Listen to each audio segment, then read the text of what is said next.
লাহারি ঘর দুভাগ করা হয়েছে চাদর টানিয়ে। এক পাশে চৌকিতে হেমলতা এবং মোর্শেদ থাকেন, অন্য পাশে চৌকি পদ্মজা, পূর্ণা ও প্রেমার দখলে। লাহারি ঘরের পেছনের দরজা আপাতত প্রধান দরজা হিসেবে ব্যবহৃত হচ্ছে। পেছনে অনেক কচু গাছ ছিল। হেমলতা মোর্শেদকে নিয়ে জায়গা খালি করেছেন। এরপর সেখানে মাটির চুলা তৈরি করা হয়েছে। বড় সড়কে ওঠার জন্য ঝোপঝাড় কেটে সরু পথ তৈরি করা হয়েছে। এতে মোর্শেদের সাহায্য ছিল না। হেমলতা দুই মেয়েকে নিয়ে একাই করেছেন এই কাজটি। শুটিং দলে অনেক পুরুষ এসেছে। পদ্মজাকে ভুলেও তাদের সামনে দিয়ে আসা যাওয়া করতে দেওয়া যাবে না। হেমলতার মাঝে মাঝে ইচ্ছে করে পদ্মজার মুখ পুড়িয়ে দিতে।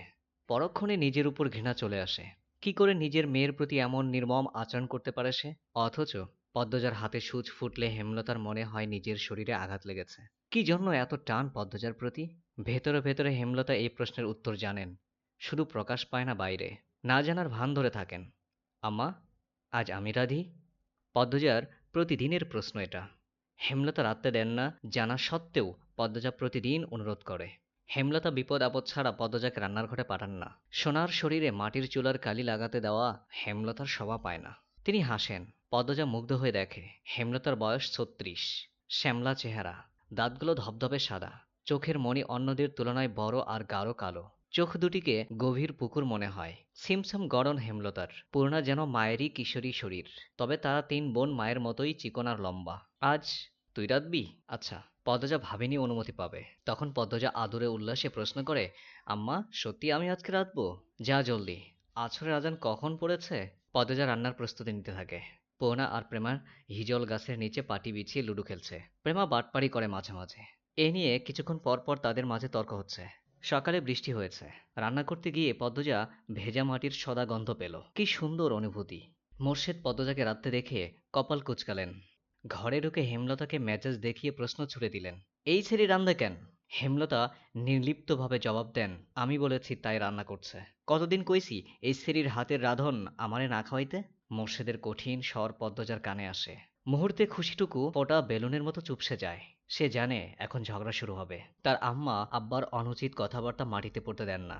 তার আগেই জবাব ছুড়ে দেন, খেতে ইচ্ছে না হলে খাবে না। রাত বেলা না খাইয়া থাকবো আমি? খাবার রেখেও যদি না খেতে চাও সেটা তোমার সমস্যা। আমি বা আমার মেয়ে কেউই না করিনি। মোর্শেদ কিছু নোংরা কথা শোনাতে প্রস্তুত হন। হেমলতা সেলাই মেশিন রেখে উঠে দাঁড়ান। তিনি যেন বুঝে গেছেন মোর্শেদ কি বলবেন। আঙ্গুল তুলে শাসিয়ে মোর্শেদকে বললেন, আজ একটা নোংরা কথা উচ্চারণ করলে আমি আজ তোমাকে ছাড় দেব না। পদ্ম তোমার মেয়ে, আল্লাহ সইবে না। নিজের মেয়ে সম্পর্কে এত নোংরা কথা কোনো বাবা বলতে পারে না। মোর্শেদ নোংরা কথাগুলো হজম করে নিলেন, তবে কিরমির করে বললেন, পদ্ম আমার ছেড়ি না। পদ্ম তোমার মেয়ে, আর একটা কথাও না। বাড়িতে অনেক মানুষ এসেছে, নিজের বিকৃত রূপ লুকিয়ে রাখো। মোর্শেদ দমে যান। চৌকিতে বসে বড় বড় নিঃশ্বাস ছাড়েন। চোখে অস্থির দৃষ্টি। পদ্মজার জন্মের পর থেকেই হেমলতার রূপ পাল্টে গেছে। কিছুতেই এই নারীর সাথে পারা যায় না। অথচ একসময় কত মেরেছেন হেমলতাকে। হেমলতার পিঠে, উরুতে, ঘাড়ে এখনো মারের দাগ আছে। সময় কোন জাদু বলে হেমলতাকে পাল্টে দিল জানা নেই মোর্শেদের। রাতের একটা শুট করে সবাই বিশ্রাম নিচ্ছিল। চিত্রা তখন কথায় কথায় জানালো, লাহারি ঘরে গিয়েছিলাম। মগা যে মেয়েটার কথা বলেছিল তাকে দেখ। চিত্রার কথায় লিখন আগ্রহ পেল না। চিত্রা কখনো কোনো মেয়ের প্রশংসা করে না। খুদ খুঁজে বের করতে ভালো লাগে তার। নিজেকে খুদহীন সেরা সুন্দরী মনে করে সে। মেয়েটার নাম পদ্মজা। মগা? পুরো নামটা জানি কি? চিত্রা মগার সাথে কথা বললে মগা খুব লজ্জা পায়। এখনো পেল। লাজুক দৃষ্টিতে জবাব দিল, উম্মে পদ্মজা। ও হ্যাঁ, উম্মে পদ্মজা। চিত্রার পাশ থেকে সেলিনা পারভিন প্রশ্ন করলেন, কি নিয়ে আলাপ হচ্ছে? সেলিনা পারভিন চলমান চলচ্চিত্রে চিত্রার মায়ের অভিনয় করছেন। চিত্রা বলল, এই বাড়ির মালিক যিনি ওনার বড় মেয়ের কথা বলছি। এমন সুন্দর মুখ আমি দুটি আগে কখনো দেখিনি। মেয়েটার মুখ দেখলেই বুকের ভেতর নিকষিত বিশুদ্ধ ভালো লাগার জন্ম হবে। এত শ্রী ভগবান দিয়েছেন মেয়েটাকে। লিখন সহ উপস্থিত সবাই অবাক হলো। চিত্রার মুখে কোনো মেয়ের প্রশংসা? অবিশ্বাস্য। সবাইকে অবাক হয়ে তাকাতে দেখে চিত্রা বিব্রত বোধ করল। গলার জোর বাড়িয়ে বলল, সত্যি বলছি, সন্ন্যাসী ছাড়া কোনো পুরুষ এই মেয়েকে উপেক্ষা করতে পারবে না। পদ্মজাকে নিয়ে বেশ খানিকক্ষণ আলোচনা চলল। আগ্রহ বেশি লিখনের ছিল। যখন শুনল পদ্মজার ১৬ বছর, সে দমে গেল।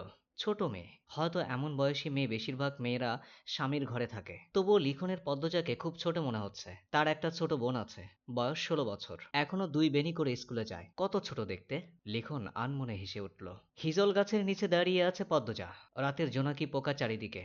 পদ্মজা প্রায় রাতে মুগ্ধ হয়ে দেখে জোনাকি পোকাদের। মনে হয় দল বেঁধে হারিকেন নিয়ে নাচছে তারা। তবে এই মুহূর্তে রাতের এই সৌন্দর্য পদ্মজার মনে ঢুকতে পারছে না। পদ্মজা ঠোঁট কামড়ে কাচ্ছে, চোখ দুটো জ্বলছে খুব। মোর্শেদ রান্না খারাপ হওয়ার অজুহাতে থালা ভর্তি ভাত তরকারি ছুঁড়ে ফেলেছে পদ্মজার মুখে। চোখে ঝোল পড়েছে তার। তা নিয়ে হেমলতার সে কি রাগ! মোর্শেদ অবশ্য চুপ ছিলেন। তিনি তো রাগ মিটিয়েই ফেলেছেন, আর তর্ক করে কি হবে? পদ্মজা তাকালো। হেমলতা ভেজা কণ্ঠে প্রশ্ন করলেন, খুব জ্বলছে রে মা? পদ্মজা জবাব দিতে পারলেন না। ঠোঁট ভেঙে কেঁদে উঠল। মা ছাড়া পৃথিবীতে আর কেউ নেই তার। মায়ের আদর ছাড়া কারো আদর পাওয়া হয়নি তার। সবাই তার দোষ খোঁজে। হেমলতার বুক চিরে দীর্ঘ শ্বাস বেরোলো। পদ্মজা সিচকাদনে, ছোট থেকেই কাঁদছে, তবুও জল ফোরায় না, মন শক্ত হয় না।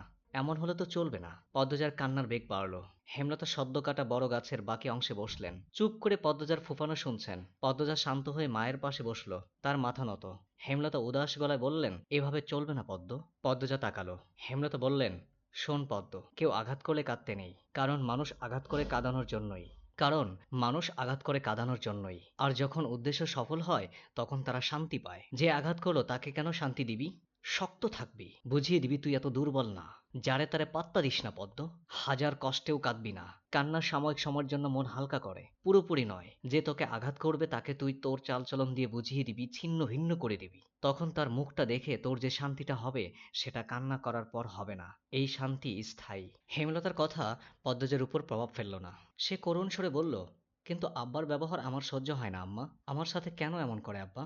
তাকে কখনো সামনাসামনি আব্বা ডাকার সুযোগ পেয়েছিস তুই? পাসনি। তবুও কেন আব্বা আব্বা করিস? তাকে তুই পাত্তা দিবি না।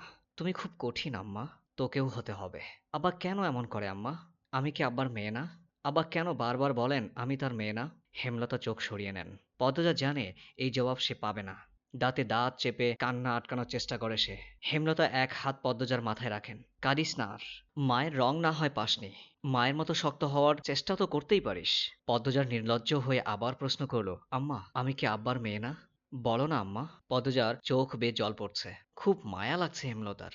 বুক ভারী হয়ে আসছে। তিনি আবেগ লুকিয়ে কণ্ঠটা কঠিন করে বললেন, মার খাবি পদ্ম। কতবার বলবো তুই আমার মেয়ে, তুই তোর আব্বার মেয়ে। কি নাম আমার আব্বার? কি শান্ত কণ্ঠ পদ্মজার। হেমলতা চমকান, তবে প্রকাশ করলেন না। মেয়েদের সামনে তিনি কখনো দুর্বল হতে চান না। পদ্মজার দিকে ঝুঁকে কণ্ঠ খাদে নামিয়ে বললেন, তোর আব্বার নাম মোর্শেদ মরল। পদ্মজা হতাশ হয়ে দীর্ঘ শ্বাস ছাড়ল। মাকে খুব বিরক্ত লাগছে এখন। খুব কঠিন করে বলতে ইচ্ছে করছে, যাও এখান থেকে, আমার কাছে আর আসবা না, কখনো না। কিন্তু সে এমন আচরণ বাস্তবে কখনো করতে পারবে না, কখনো না। রাতের বাতাসে ভেসে আসছে হাসনা হেনা ফুলের ঘ্রাণ। আকাশে থালার মতো চাঁদ, ঝিরিঝিরি মলায়েম বাতাস চারিদিকে। পদ্মজার চোখের জল শুকিয়ে গেল। হেমলতা ঝিম মেরে বসে আছেন। একসময় নিস্তব্ধতা কাটিয়ে একটা অসহায় কণ্ঠ ভেসে আসলো। মায়েরা তাদের জীবনের গোপন গল্প সন্তানদের বলতে পারে না পদ্ম। পদ্মজা তাকালো। হেমলতা ছলছল চোখে তাকিয়ে আছেন। পদ্মজার কান্না পেল।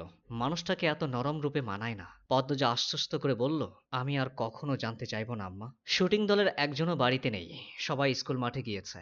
কয়দিন ধরে নদীর ঘাটে যেতে না পেরে তৃষ্ণার্ত হয়ে উঠেছে পদ্মজা। এই সুযোগ হাতছাড়া করা যায় না। হেমলতার অনুমতি নিয়ে সে ঘাটে চলে আসলো। ঘাটের শীতে বসলো। কয়েক সেকেন্ড পর টের পেল গান বাজছে কোথাও। গানের সুর অনুসরণ করে কয়টা সিঁড়ি নেমে আসে। ঘাটের বাম পাশের বাঁধা নৌকায় একজন পুরুষ বসে আছে, হাতে রেডিও। গানের উৎস তাহলে এখানেই। পদ্মজা বিব্রত বোধ করলো। উল্টো দিকে ঘুরে ব্যস্ত পায়ে লাহারি ঘরে চলে আসে। পদ্মজা এত দ্রুত ফিরাতে হেমলতা প্রশ্ন করেন, কেউ ছিল? পদ্মজা মাথা নাড়ল। হেমলতা চিন্তিত স্বরে প্রশ্ন ছুড়লেন, কিছু বলেছে? দেখতে কেমন? না আম্মা, কিছু বলে নাই। আমাকে দেখেনি, মাথার চুল ঝাঁকড়া, মুখ খেয়াল করিনি। এইটাই তো লিখন শাহ, নায়ক। পূর্ণা পুলকিত হয়ে বলল। হেমলতা আর কিছু বলেন না। পূর্ণা সারাক্ষণ শুটিং দলটার আশেপাশে ঘুরঘুর করে। হেমলতা বিরক্ত হয়ে পূর্ণাকে কড়া নিষেধ দিয়েছেন আর না যেতে। যদি যায় মার একটা মাটিতে পড়বে না। পূর্ণা ভয় পেয়েছে। কিন্তু লিখন শাহ আর চিত্রা দেবীর জুটিটা এত ভালো লাগে তার যে শুটিং না দেখলে দম বন্ধ লাগে। তাই সে চুপিসারে টিনে একটা ছিদ্র করেছে। হেমলতা সেলাই মেশিন লাহারি ঘরের পেছনে বারান্দায় রেখেছে। সারাক্ষণ সেখানেই থাকেন। সে সময় পূর্ণা ছিদ্র দিয়ে উকি দেয়, শুটিং দেখে। পূর্ণাকে সবসময় দেখতে দেখে পদ্মজার আগ্রহ জাগল। সে উকি দিল। ঝাঁকড়া চুলের মানুষটা একজন অতি সুন্দরী মেয়েকে কোলে তুলে নিয়ে নাচছে। দৃষ্টি মোহময়, প্রেমময় গানের সুরধ্বনি বাড়ি জুড়ে। ক্যামেরা ধরে রেখেছে কেউ কেউ। গানের শুটিং বোধ হয়। পদ্মজা অদ্ভুত অনুভূতি অনুভব করলো। লজ্জা পেল, চোখ সরিয়ে নিল।